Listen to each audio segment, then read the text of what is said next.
আসসালামু আলাইকুম রহমতুল্লাহ।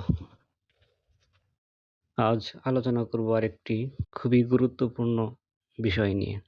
সেটি হচ্ছে শিশুদের ঠান্ডা, সর্দি, কাশির পরীক্ষিত 4টি ঘরোয়া টিপস। শীতকালে সাধারণত বাচ্চাদের অসুখ-বিসুখ বেশি হয়ে থাকে। আমরা অনেকেই খুবই চিন্তিত থাকি শীত আসলে বাচ্চাদের সর্দি, কাশি আর ঠান্ডার সমস্যা নিয়ে। শীতকালে এই সমস্যাটি বারবার আসতেই থাকে। আসুন আজ আলোচনা করি এই মুহূর্তে বাবা-মা হিসেবে আমাদের আসলে কি করণীয়। শীতকালে ঠান্ডার সমস্যার কারণে বাচ্চাদের শ্বাসকষ্ট পর্যন্ত হয়ে থাকে। আমরা সাধারণত প্রাইমারি সাপোর্ট হিসেবে ইনহেলার বা নেবুলাইজার ব্যবহার করে থাকি। এগুলো আমাদের অবশ্যই সাথে রাখতে হবে, কিন্তু এখন কয়েকটি গুরুত্বপূর্ণ স্টেপ নিয়ে আলোচনা করব। বাচ্চাদের কন্ডিশন বুঝে এই স্টেপগুলো অ্যাপ্লাই করতে পারি।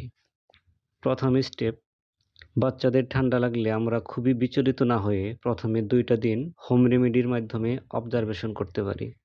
হোম রেমেডির মধ্যে হতে পারে যে বিষয়গুলো, যেমন বাচ্চার যদি কন্টিনিউয়াসলি নাক দিয়ে সর্দি পড়ে, তাহলে নরম সফট কাপড় দিয়ে বারবার পরিষ্কার করুন। বাচ্চাদের সর্দির জন্য ব্যবহার করতে পারেন নাকের ড্রপ। সর্দি রিকভারির পাশাপাশি নাকের ময়লাগুলো খুব সুন্দরভাবে এর মাধ্যমে পরিষ্কার হয়ে যেতে পারে। যদি 1 বছরের বয়স হয় বাচ্চার, তাহলে তুলসী পাতা, মধু, বাসক পাতা, আদা ইত্যাদি দিয়ে মিক্স করে খাওয়াতে পারেন। বেবির প্রত্যেকবার খাবার পর এটি খাওয়াতে পারেন।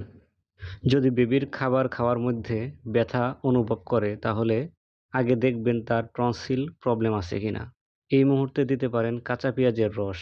যদি বেবি একটু বড় হয়, তাহলে পেঁয়াজ চাবিয়ে খাওয়াতে পারেন। এটা একটু ঝাঁজ মনে হলেও জাস্ট ম্যাজিকের মতো কাজ করে। তবে কাঁচা পেঁয়াজের পর অন্য কিছু খাওয়াবেন না।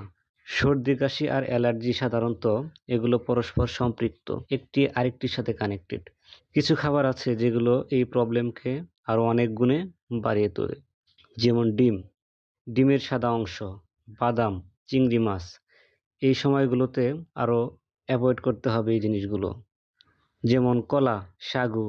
এই প্রথম স্টেপগুলোর পরেও যদি বাচ্চা রিকভারি না করে, তাহলে খুব দ্রুত অ্যালোপ্যাথি ডক্টরের পরামর্শ গ্রহণ করুন।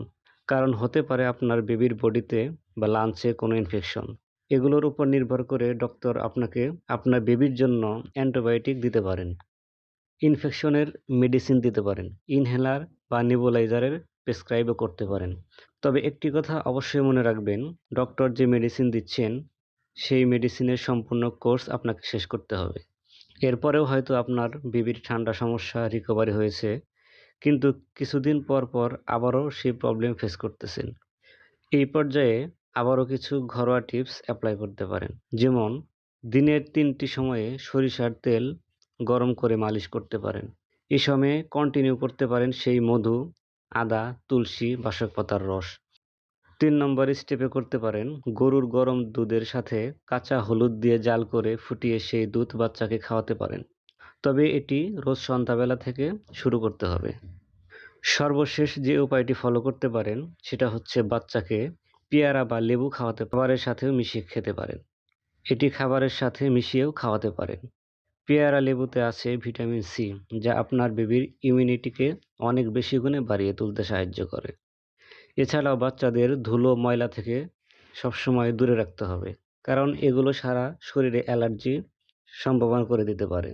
কিছু গন্ধ যার দ্বারা হাঁচি শুরু হয়, কিছু লোশন যেগুলো গায়ে মাখলে বাচ্চাদের প্রবলেম হয়।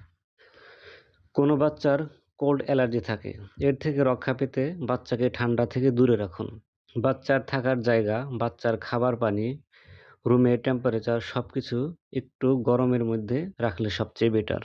এই নিয়মগুলো যদি আমরা প্রতিনিয়ত মেনে চলতে পারি, তাহলে বাচ্চাদের মাঝে যে ঠান্ডার প্রবলেম হয় সেটা আল্লাহর রহমতে থাকবে না।